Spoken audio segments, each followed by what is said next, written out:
In the last 1 week in Parliament, there has been a debate that has been raging for decades.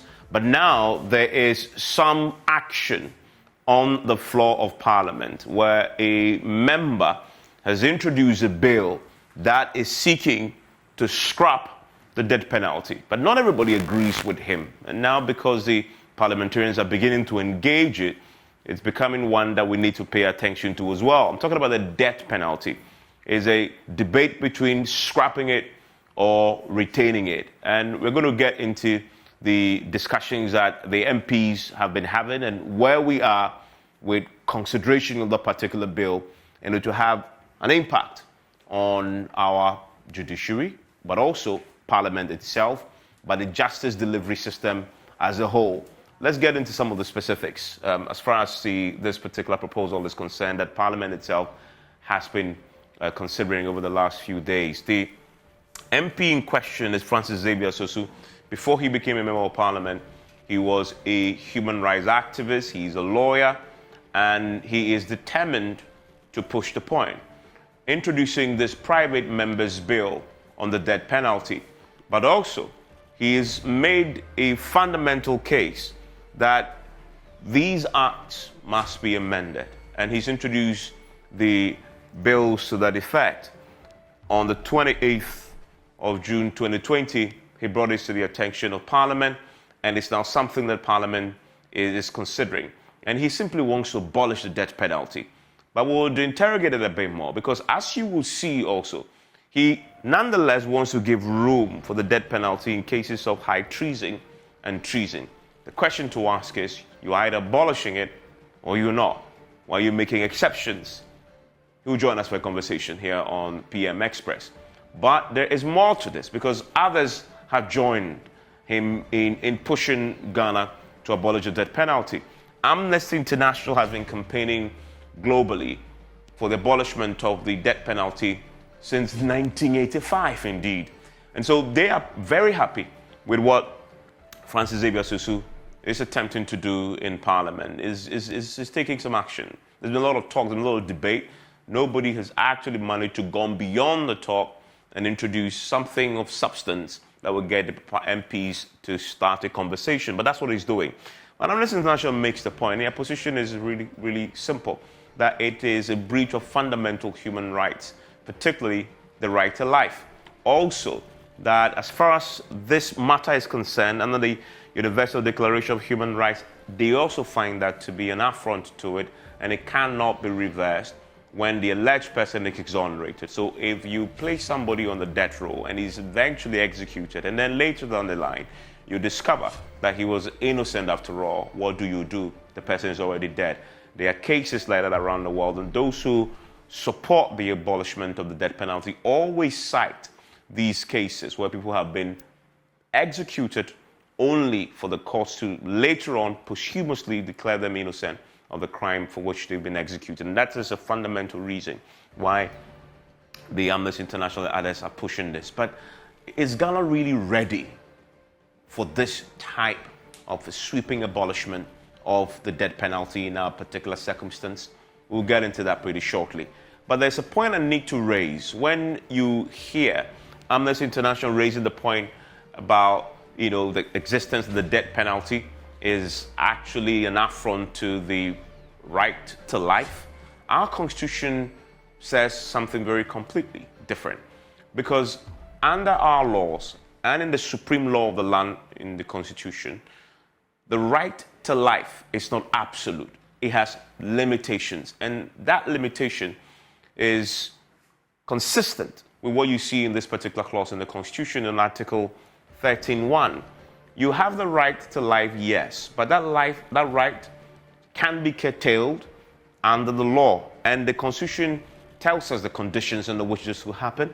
It includes, you can indeed be executed if a court actually finds that you should be, as it imposes the sanctions for a criminal offense under the laws of Ghana, of which he has become convicted. So this is very, very clear. So in Ghana, yes, there is, your right to life is guaranteed, but it's not absolute.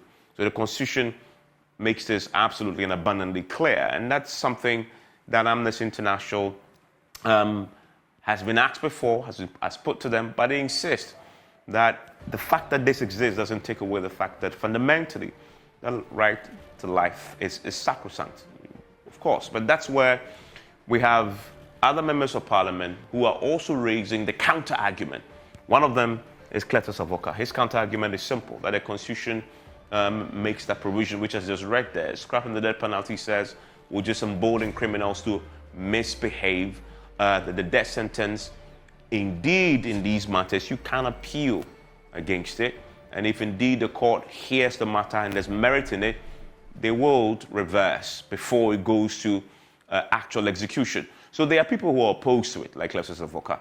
But Amnesty International has told us historically why they believe fundamentally Ghana needs to let this go. Because really, it's been on our books, but for 30 years we haven't executed anybody. And yet we have as many as 172 people who are on the death row currently, ending 2022, that we haven't executed. Why? So if we aren't executing them, and we haven't done so for 30 years, then what's the point of having it there? We are actually, in effect, acknowledging that this is not something that we can implement. This is not a law that we still have the courage and the conviction to go ahead and execute people. So take it off then, completely. Don't keep it on the books. And if you look at the trend here, it tells a story of the point that Amnesty International is making. Because if you track the numbers, it tells you that since 2010, we've been having a lot more people being placed on the death row because the courts are still finding people guilty of criminal offenses that come with the death penalty and imposing the maximum penalty of death on these individuals. And it keeps growing. 2012, we had the highest number of people being convicted and placed on the death penalty. And as you've already seen there, the number is 172, right? They've been on the books for 30 years. We haven't managed to get them executed, although they've been on the death row. So what's happening to them, and what do you do? There's an argument by Amnesty International that push for the law to be abolished and then let the law take retrospective effect. That everybody else who have been convicted and carried on death row, sentences should be commuted to life imprisonment, which, by the way, is what Francis Xavier Sosu is also pushing. And as you can see there, we have people, as of 2022, we have 7 people who have been convicted and have been placed on the death row. And this is as latest as that. So it's very possible that this year we may have that, but this is what the data tells us as of now. So clearly, there's some disjoint, some disconnect between what the law says and what the authorities are committed to do. They have the courage, the convictions to actually go ahead and execute people. It appears they don't. So if you don't, why don't you just scrap it, is the argument. And again, if you look at what is happening in the other countries on the continent, it appears that the trend is towards abolishment, because we have 26 of the 55 African countries who have already completely abolished the death penalty. Then we have a further 15 of them who are simply introducing a different approach to this. They impose a moratorium, a long-term moratorium on execution. We haven't done any of the two. We have not abolished and we have not placed a moratorium. We've simply avoided executing people, although we continue putting people on the death row, as I've exhibited for you in the statistics. And then you have 15, including Ghana, and we retain the death penalty on our books. We need to have a conversation, because as we see the countries in the world where death penalty is something that they use on a daily basis, the highest comes in China, where 1,000 people have been executed just between 2017 and 2020 alone. These countries, they really take the death penalty seriously. And if you find yourself on the death penalty there, you are sure to go to be executed. And then you have a country like Iran, where 576 people have been executed. You have Saudi Arabia, you have Egypt, on the continent, by the way, the highest so far on the continent. where you have as many as 24 people executed. In the U.S. as well, that's the case in some of the states there: Singapore, Iraq, Kuwait, Somalia, and in South Sudan. So 3 African countries there. But if you look at the numbers, pretty small in terms, if you compare it to, say, China and to Iran and others. On the continent of Africa, we have a tendency not to be as committed to the laws on our books for those who have not repealed it to go ahead and execute people. And so the debate is scrap it. But there's a counter debate there. Retain it. Tonight we're going to hear both sides, especially now that Parliament is considering this on the back of Francis Xavier Sosu's private members bill, which is before the House. Please stay with me as we get into these details.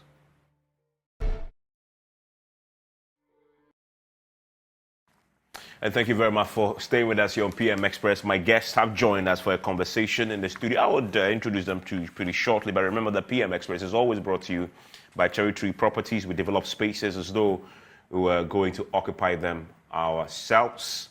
Also is brought to you by Syntex Tank. It is strong, it is tough. Alomo Bitters, experience greatness in every moment. And the Ghana AIDS Commission also. And just want to give you a bit of detail on Syntex Tank, because no matter your water needs, Syntex Tank has it all. Syntex Tank is first to introduce the double layer tank, and now you can have as many layers as you want.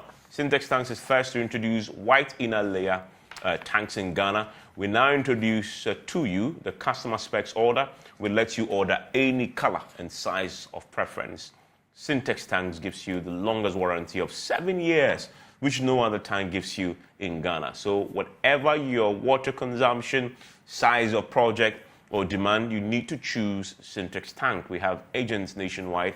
Call them on 0244-335-168 or shop online at syntexgh.com. A strong, a tough.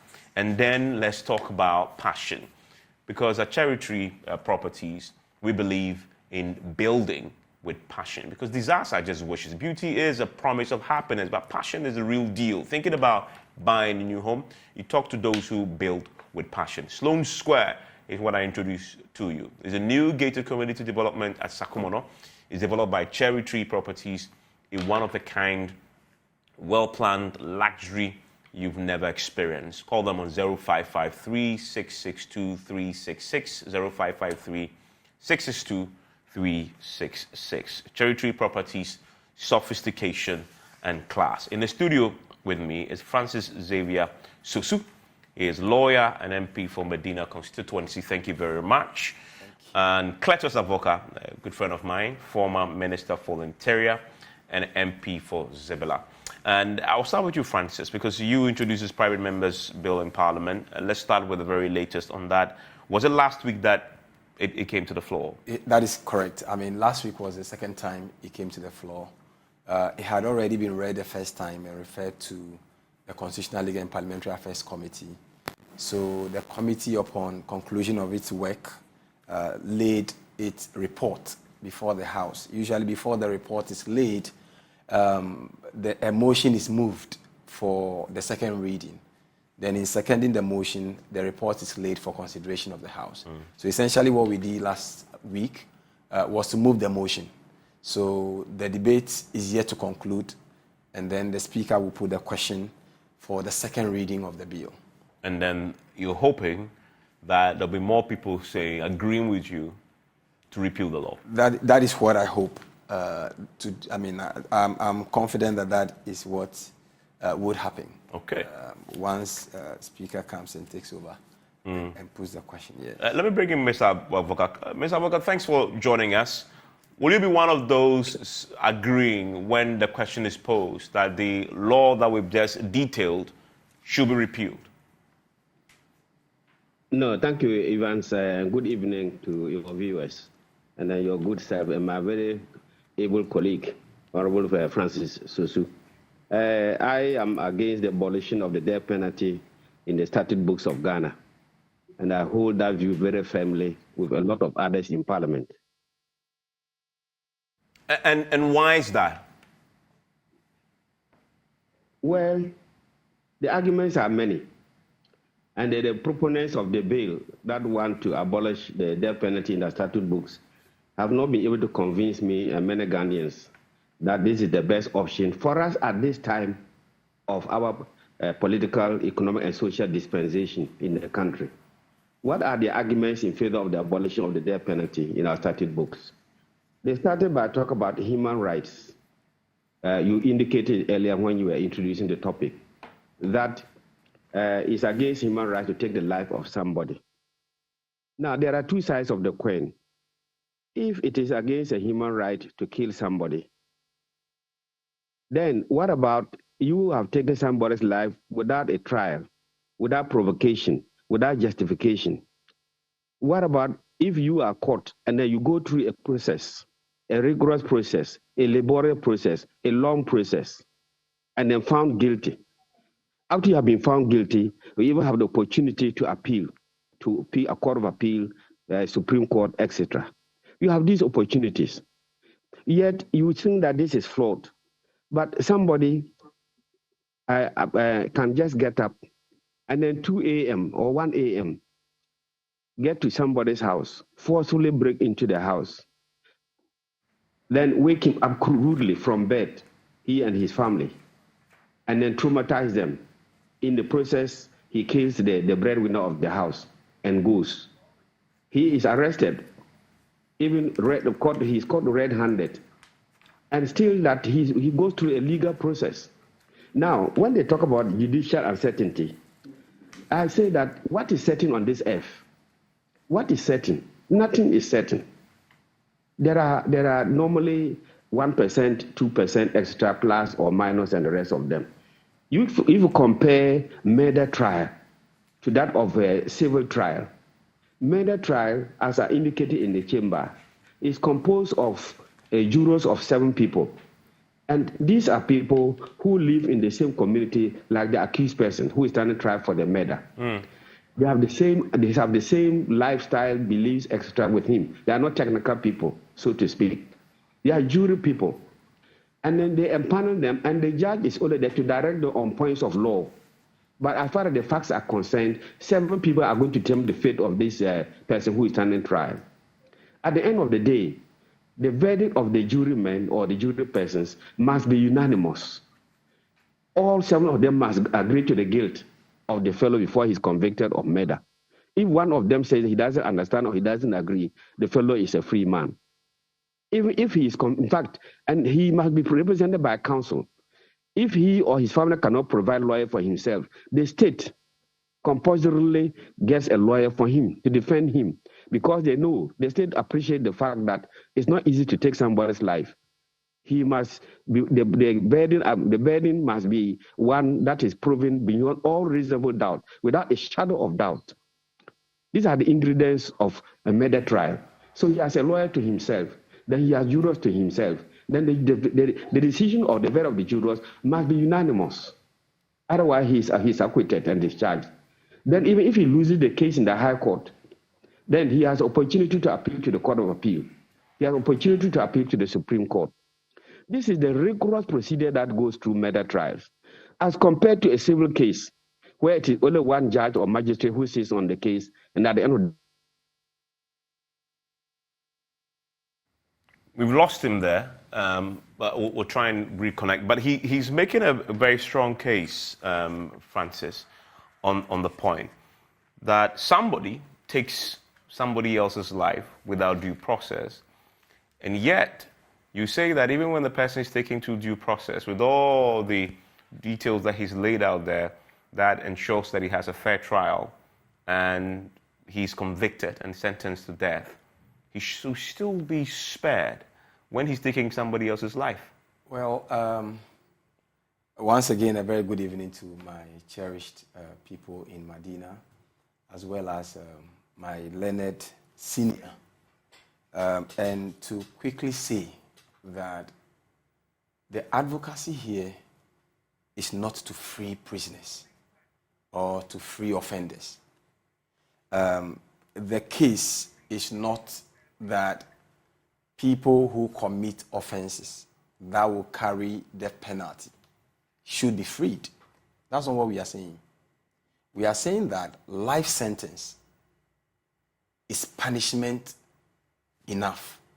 You know, many people have not had a chance to travel to prisons in Ghana.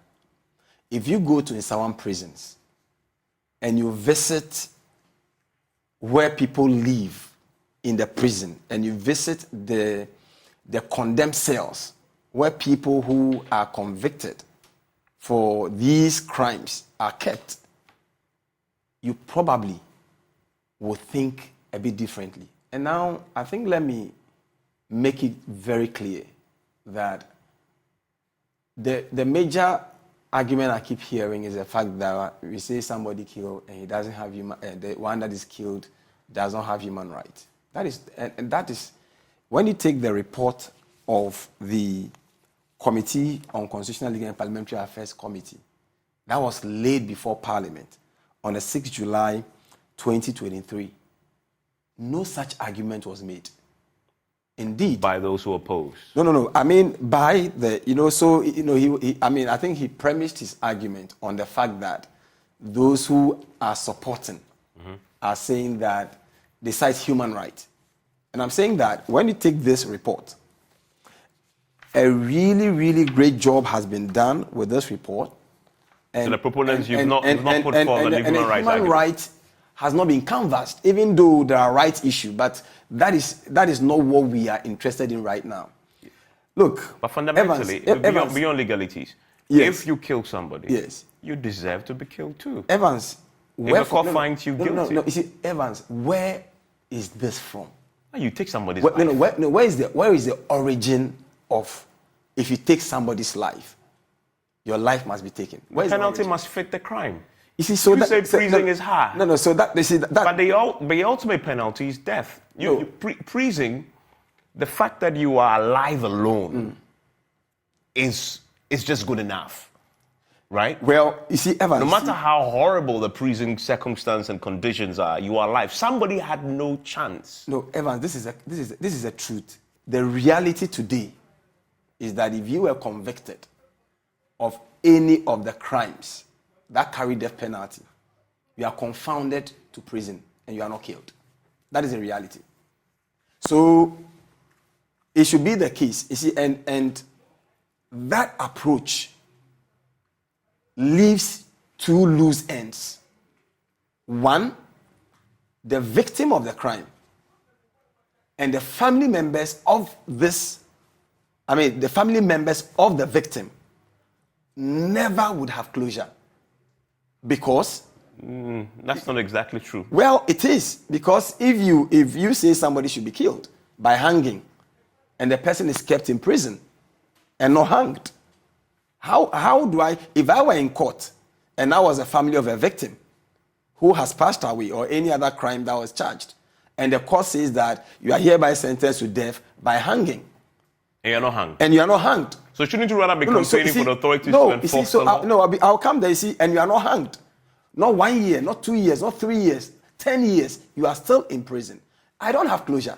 That's the first one. Secondly, the person who has been convicted and sentenced to prison also has no closure. So it's two things. It's either we have the capacity, the temerity to kill the people. But we have the capacity.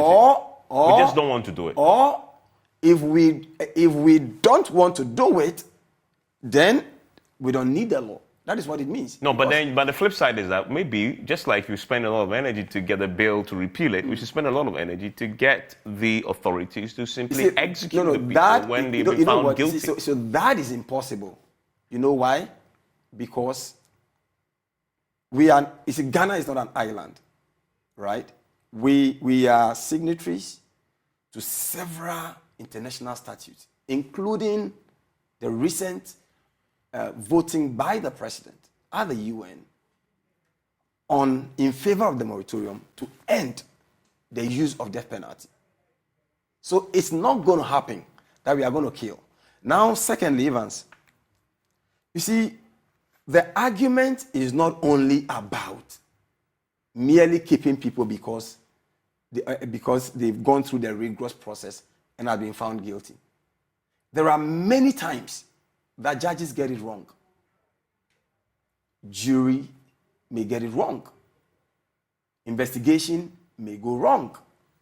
And the possibility of that one person you can kill wrongly is the more reason why you don't need this. Because Evans, if the argument you are making right now is anything to go by, what it means is that anytime the state makes a mistake with killing of a person the state shouldn't have killed, then right from the one who signed the warrant to kill, to the prison officers who went for the person and brought the person, the police, whoever was in that line, all of them must be killed. That is what it means, because then it's eye for eye, right? And in this country, recently when we were in Parliament, one of the most compelling arguments I heard was that of Honorable B.T. Baba. Because before coming to Parliament, he was a director of operations of the Ghana Prison Service. And he narrated a very sad incident of, preparation of lists for purposes of killing those who were supposed to be killed. And it turned out that at one time, by a mistaken identity, somebody's name had been added to the list of people who must be killed and got killed here in Ghana. So it's not something that is so far away from us. And that's the more reason why we must be more careful when we argue for retention of death penalty. Secondly, stay with me, because you've canvassed there. Let me pull that fundamental point to Mr. Avoka. What do you say to that point? The point that mistakes can be made, but this is a mistake you can't reverse. I tried to explain. I tried to explain that earlier. That is where they talk about judicial uncertainty, and I've said that in this world there is no perfection. I mean, it's difficult to think that everything can be 100%. But one, there are people who confess to murder, so there's no issue of a mistake there. There are people who are caught red-handed, so there's no issue of mistake there. What should happen to those people? For example, your colleague, our very good brother Swale, in traffic, they gunned him down. Yeah. Supposing Good Samaritan were there and arrested these assailants, supposing they were Good Samaritan and arrested them there, watertight evidence. Two, they come to your house midnight and then kill you in the process, on the process of robbing you. They are surrounded by police and they are arrested. Where is the uncertainty in those cases? Three, look, in this society now, there's contract killing. The danger is that if we pass this law now, we are going to open the society to criminals in the first place. That means we have lost the battle for safety, and therefore we are opening the society for criminals. Secondly, we are going to give Ghanaian communities leeway to exert self-help and to do justice on mob justice on the spur of the moment. Because they will say, if we send him to court, nothing will happen. They will only imprison him, and then he had the chance to come out. So let's kill him. We are going to lose more innocent people. We are going to lose more lives if this law is actually implemented, if this bill comes into law. Many people already, they have a jaundiced view, or they have suspicion and mistrust about the judicial system. You go and add this now, that in fact, if you kill somebody, the law will not take your life. After all, the fellow will be there so that he can be reformed. Evans, there are three principles of this jurisprudence. They talk about deterrence, they talk about retributive, and then they talk about reformation. Mm-hmm. My colleagues only talk about reformation. The fellow who has committed murder, he can be reformed. What about the element of deterrence in society? What about the element of retributive? Because there are three ingredients.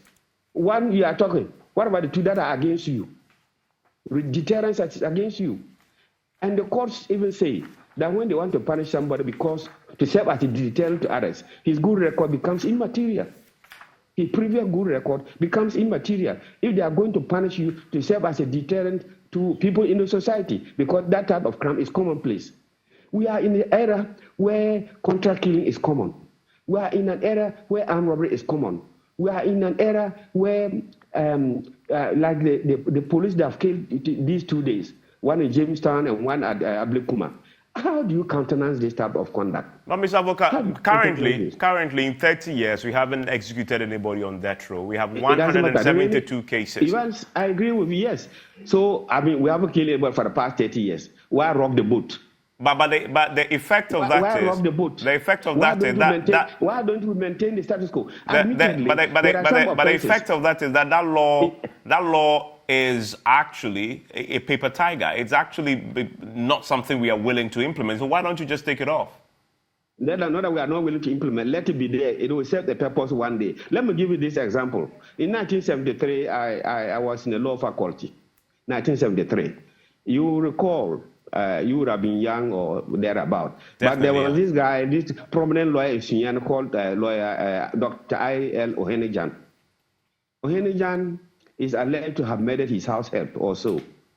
And then during the course of the trial, the lawyers gleaned through the criminal procedure code and came by a provision on plea bargaining. So they had to negotiate with the Attorney General on the ground of plea bargaining and the rest of them, because the advantage is that you cut short the trial, you admit certain things, and then they also forgive you on certain things, and you come to terms, you come to a middle line. Look, since 1960, it was until 1973, 75 that provision was being invoked. So look, you talk about you sentence people to life. Look, a crazy president can come, not even a crazy, it is normal that every year the president of the country grants amnesty to criminals, people who are on death sentence, etc. He can do so. Imagine you losing a loved one 3-4 years ago. Your breadwinner is lost. The pain, the anxiety, the anguish, the loss you have suffered. Then 3-4 years' time, they grant such a fellow amnesty, he comes a rumor about. What will the family do? The bill does not take care of the victims. It does not provide for the state to compensate victims where there is abundant evidence that they have actually intentionally taken the life of his spouse. It doesn't provide any cushioning. It doesn't provide any leverage for the victim's family. There is no balancing act. It is just one way. Don't kill anybody again and that type of thing. I think if we do that, we are going to surrender the Ghanaian society to criminals.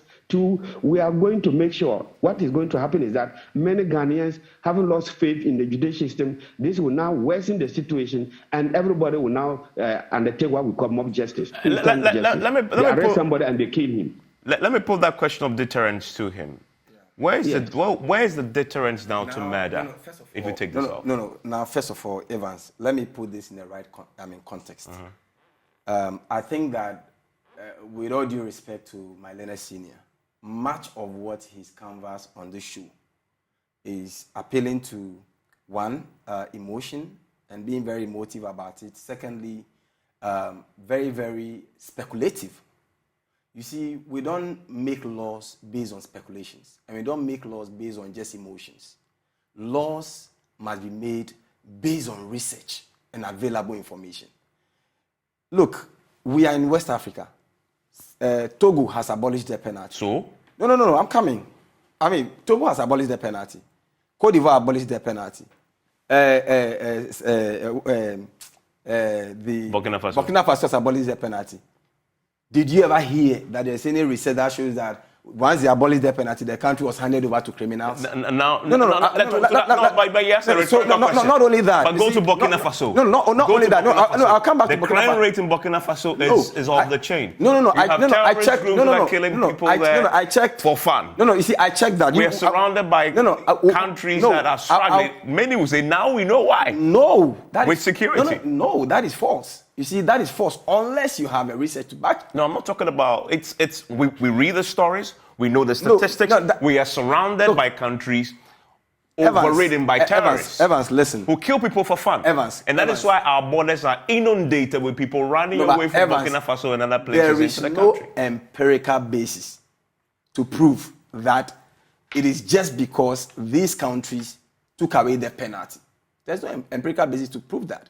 Rather, if there is no, you see, but there's no death penalty there. No. You see, and rather, we have a crime rate that is very, very high. You see, rather, as we speak today, if you want the comparative analysis, which was provided as part of the work of the committee, you will see it clear. In fact, countries that have abolished death penalty generally across the world are the most peaceful. I'm talking about Africa.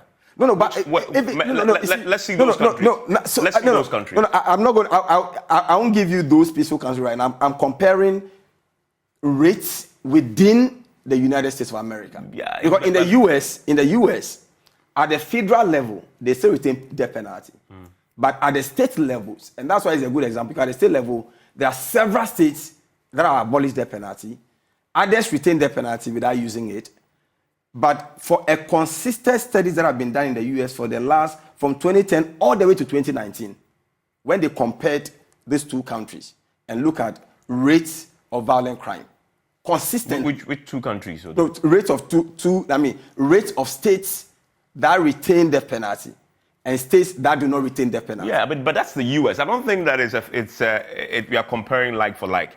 What has happened? What has happened in the African countries, very like us, with the same economic circumstance, with people's having the pension to take other person's life for 5 cedis. We've had it in this country. What's the story? Evans, we have Angola, Benin, Burundi, Cape Verde, Congo, Cote d'Ivoire, Djibouti, Gabon, Guinea-Bissau, Madagascar, Mauritius, Mozambique, Namibia, Rwanda, Sao Tome, Senegal, Seychelles, South Africa, and Togo. Yeah, we know that.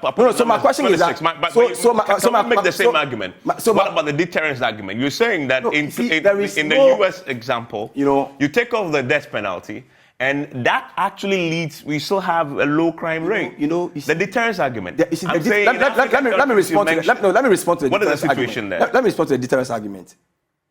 There is no evidence whatsoever that shows that at the time a person is committing a crime that would have death penalty, the person contemplates the use of a death penalty against that person. But I'd rather have that than not have it at all. No. You see, the reason I'm saying that is that, you should be able to have that link. If the link is not there, it's not there. In fact, researches have been done across many African sub-regions.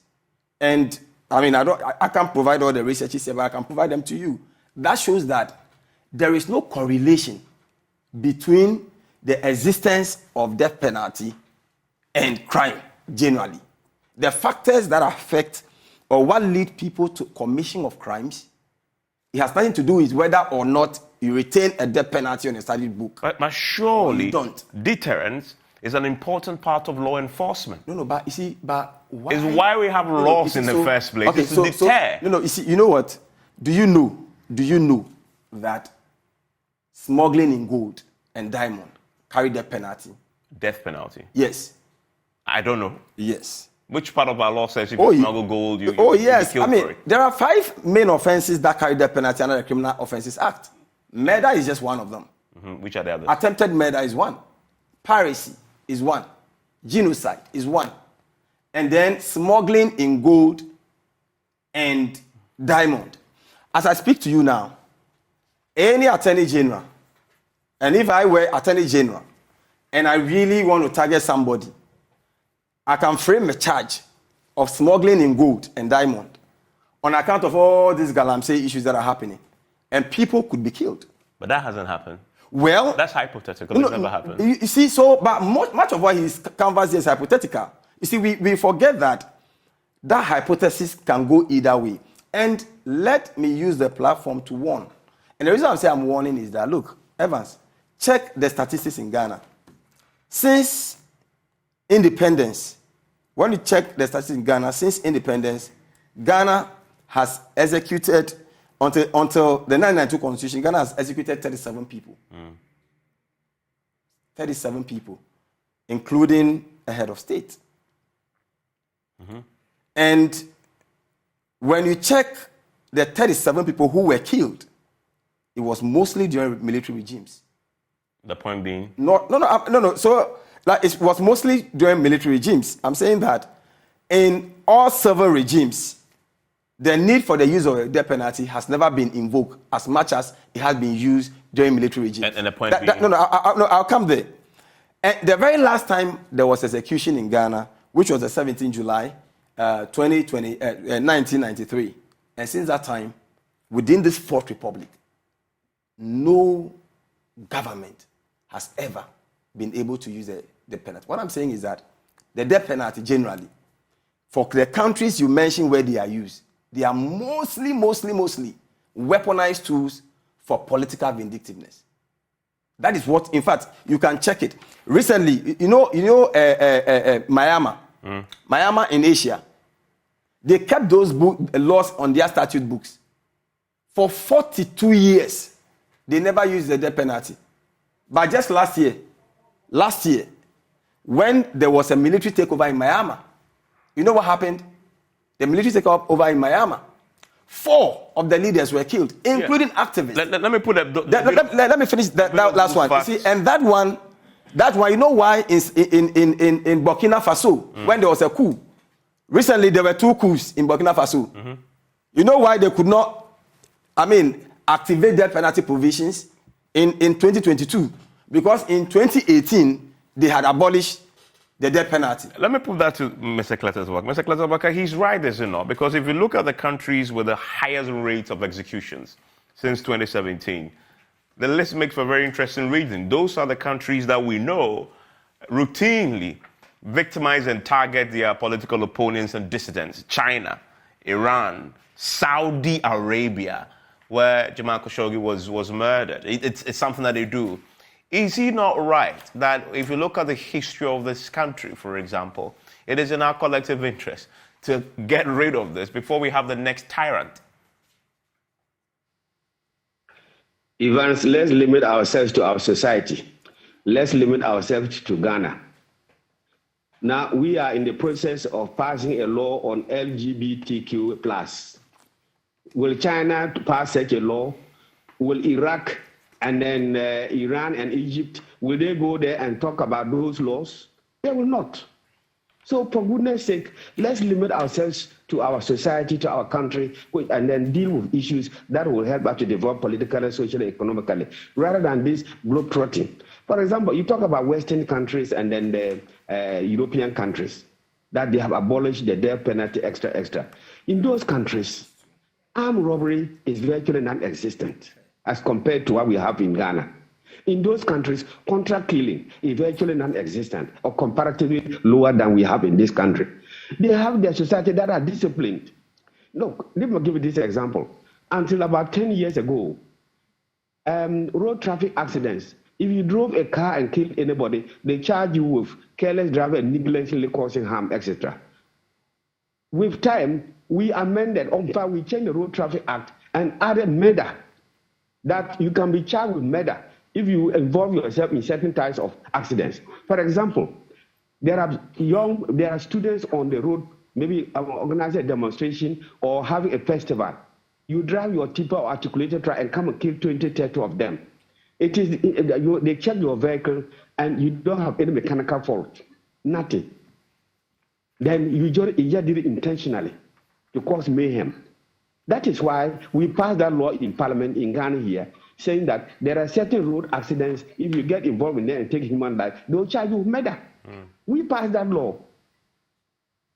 So, if we talk about glowing tribute to other countries, for example, if you talk about Togo, Burkina Faso, and then Ivory Coast, like Cote d'Ivoire, comparatively, these 3 countries as mentioned in Ghana, which of them have a better human rights record? Which of them? Ghana. If you go to Upper East region now, it's full of refugees from Burkina Faso. It's virtually becoming a failed state. Somebody can say because they have taken out their penalty, that's why everybody is now going around killing people free. Togo, what is the human rights record? Lakota, what is the human rights record? So we should not try to glorify our case by referring to countries that have no good example. They have no good example as far as human rights are concerned. Even if you go to their forest reserves, and then they just check on your car, and there's blood stain on your car, then you are going to prison. There's no question of proving your guilt. They say once they have seen blood stains in your car, then you have killed the animal then that's intentional, and therefore you go to prison. They don't ask for witnesses and what not. So we should not compare this country to our country. Ghana, we are blessed. we have human rights, we have a very stable constitution.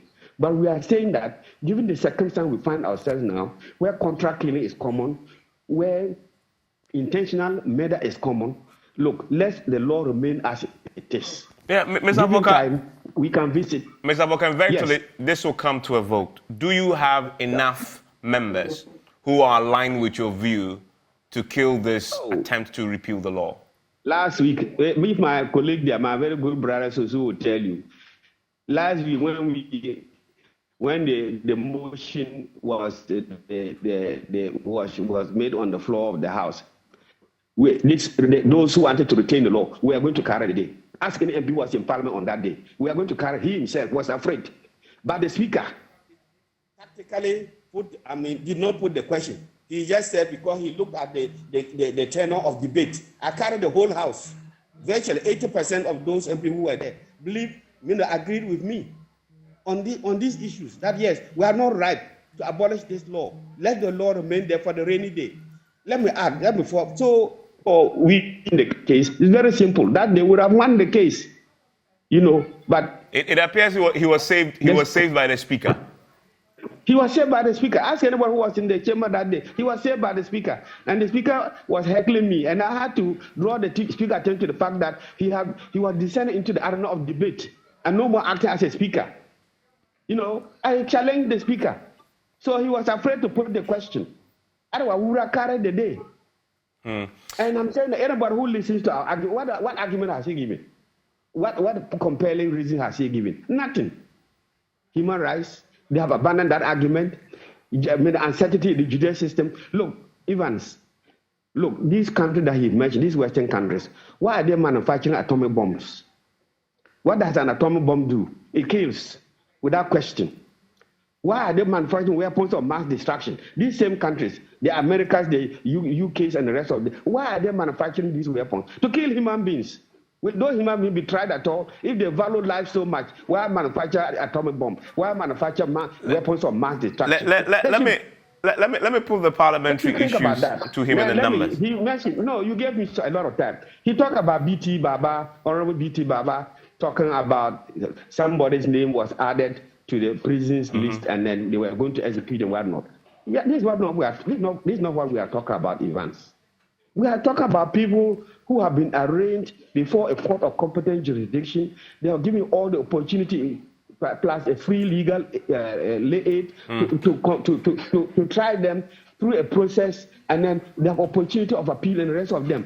If this is a military junta or something, they don't try the people and they smuggle one name and add it. Is that what we are talking about? We are talking about people who okay, we have a few minutes.